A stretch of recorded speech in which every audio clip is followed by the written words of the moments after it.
This is my topic about key privacy and anonymity issues.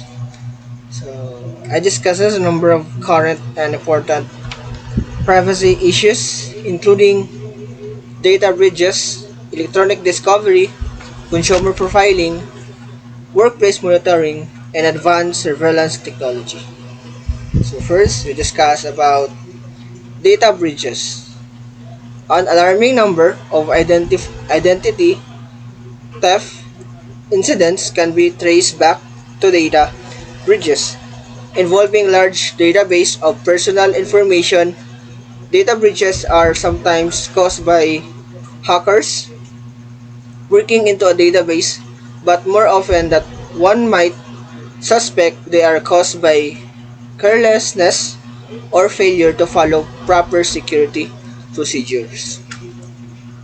So, for example, for that is a laptop computer containing an encrypted names, birth dates, and social security numbers of 26.5 million US veterans was stolen from a home of a Veterans Affairs analyst. The analyst violated existing Veteran Affairs policy by removing the data from his workplace.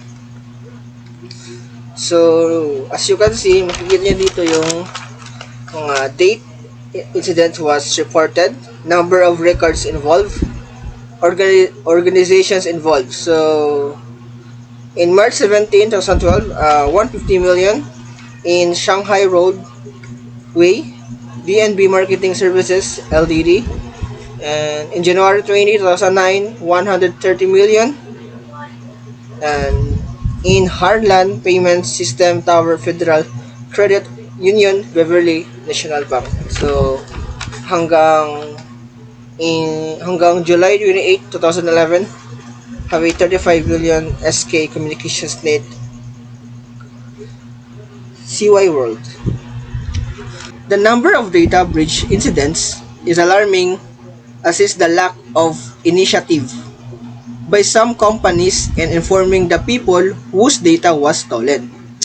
Organizations are reluctant to announce data breaches due to ensuring bad publicity and potential for lawsuits by customers. However, victim whose personal data was compromised during a data breach held to be informed so that they can take protective measures.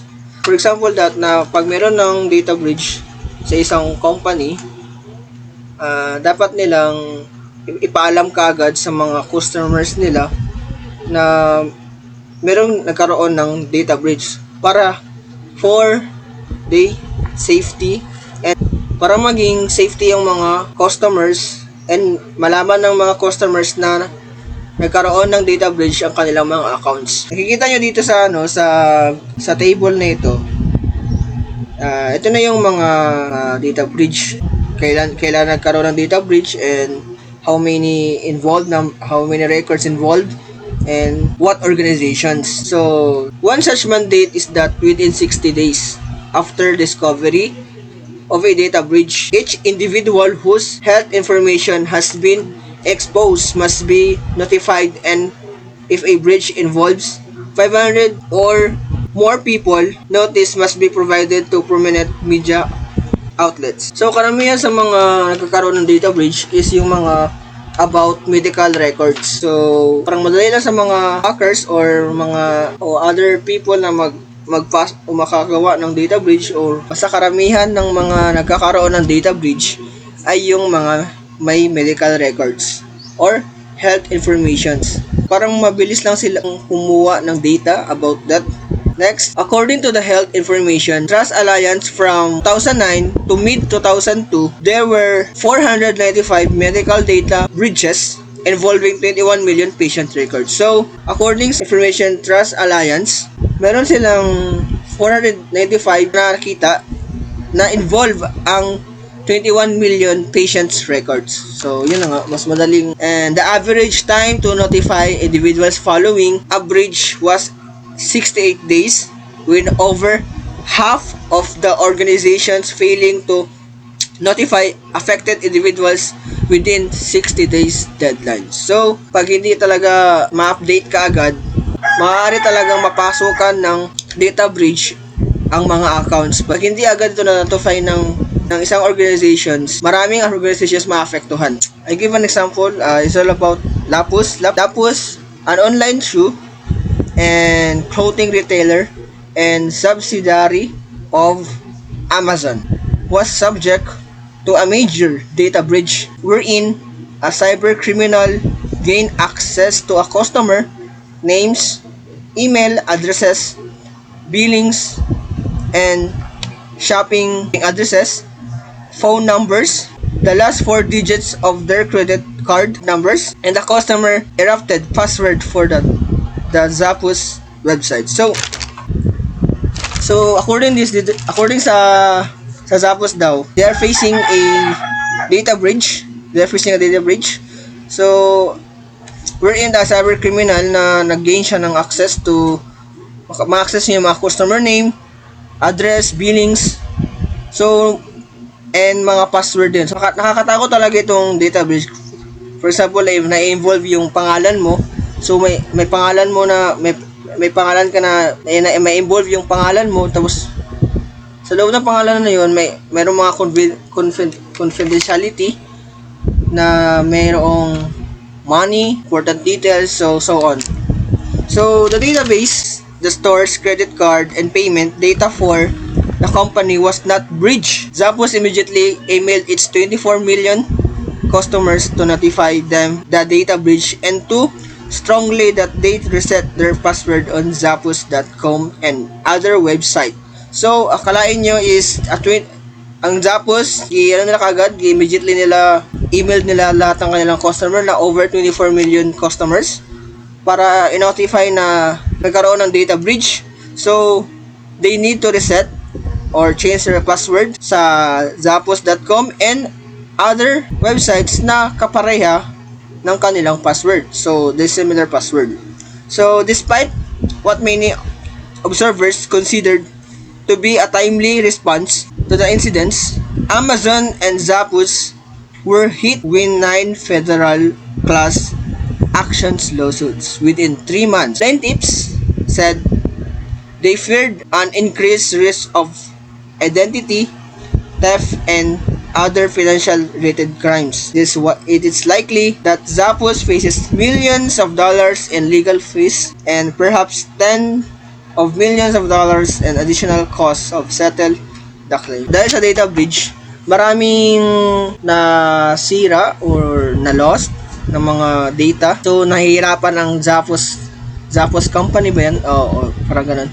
Zappos na nabayaran. Marami sila nabayaran dahil sa data breach na nangyari. So, para sa akin, the data breach, we need to protect our data against the data breach.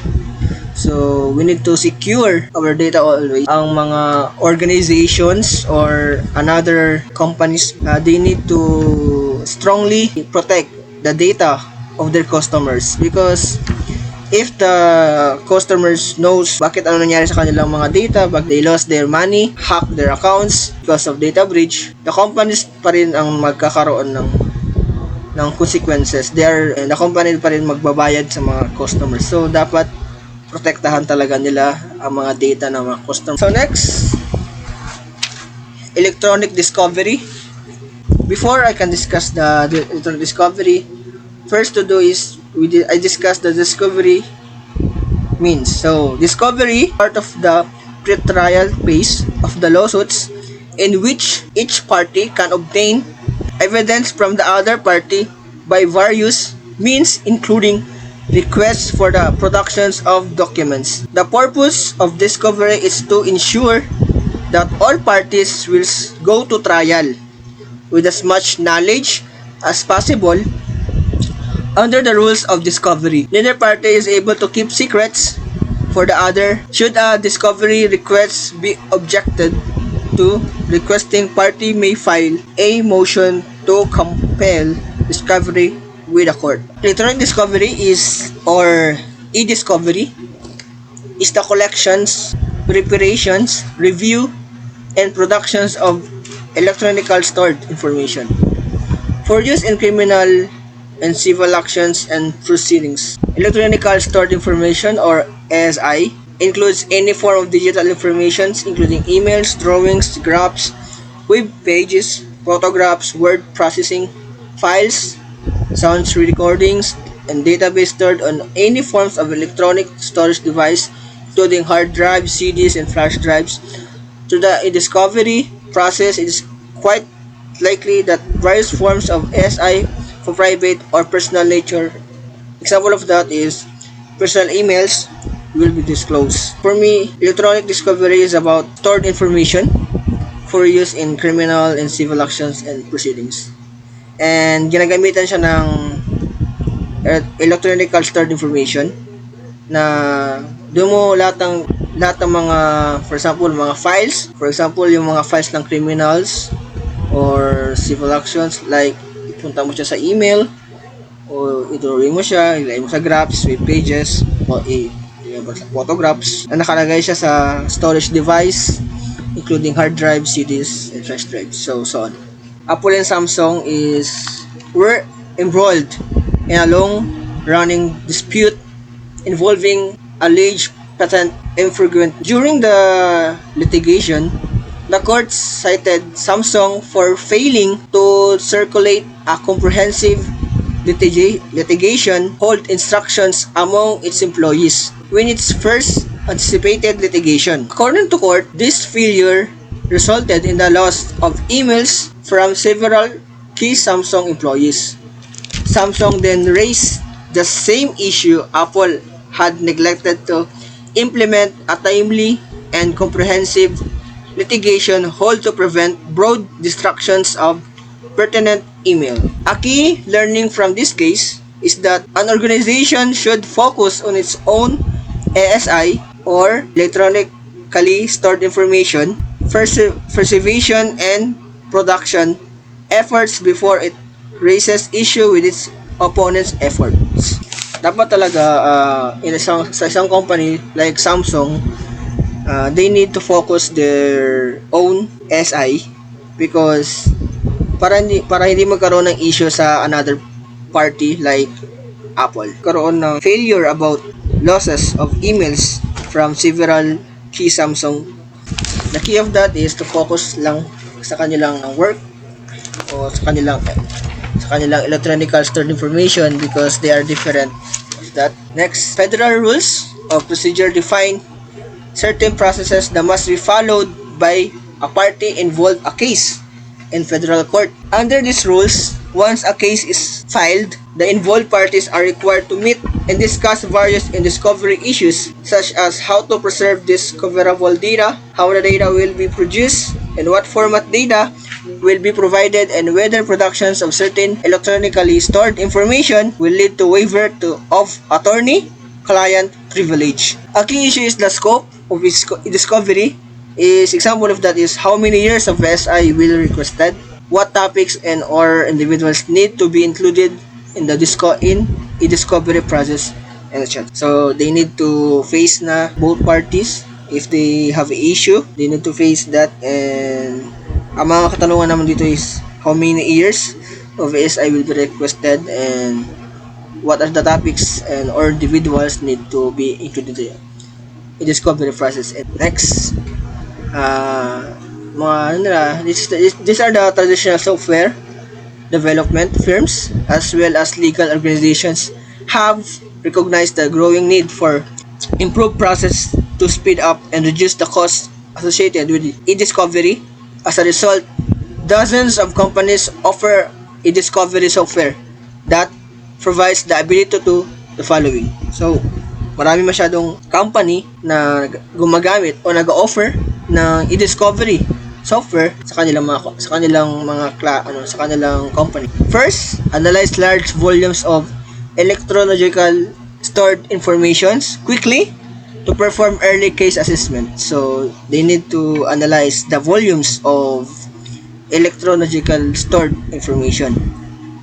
Second, simplify and streamline data collections from across all relevant data sources in multiple data formats. So, They need to simplify